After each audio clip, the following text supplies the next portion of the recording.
কক্সবাজারে খাল থেকে বস্তাবন্দি অবস্থায় অজ্ঞাত এক পুরুষের মরদেহ উদ্ধার করেছে পুলিশ। দুপুরে রামু উপজেলার খুনিপালং ইউনিয়নের গোয়ালিয়াপালং পুরাতন জামে মসজিদের পাশের খাল থেকে মরদেহটি উদ্ধার করা হয়।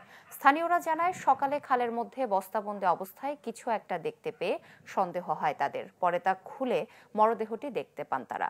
পুলিশ জানায় এটি পরিকল্পিত খুন হতে পারে। প্রাথমিকভাবে মরদেহটি পুরুষের বলে নিশ্চিত হওয়া গেলেও চেহারা ও শরীরের বিভিন্ন অংশ ক্ষতবিক্ষত হয়ে যাওয়ায় পরিচয় শনাক্ত করা কঠিন হয়ে পড়েছে। গন্ধ যখন বেশি উঠতেছে, এখানে একজন গরুর জন্য ঘাস কাটতেছে, তখন উনাকে ডাকে, ওজন আমাকে ডাকে এটা একটু দেখে তো খাঁচি দিয়া বস্তা খাইটা দেখলাম যে প্যান ভরা মানুষ। চেহারাটা তো ওনার বোঝা যাচ্ছে না, মানে মাথার চুল পর্যন্ত মানে চলে গেছে। কে বা কারা করেছে বা কোত্থেকে এসেছে এটা এখনো পর্যন্ত তো শনাক্ত করা হয়নি। শনাক্ত করার কোনো ধরনের উপায় তারা এখনো পর্যন্ত অবলম্বন করতে পারেনি। কোনো ধরনের আত্মীয় স্বজনের কোনো কোষ বা এ ধরনের কিছু এখনো পর্যন্ত উত্থাপিত হয়নি।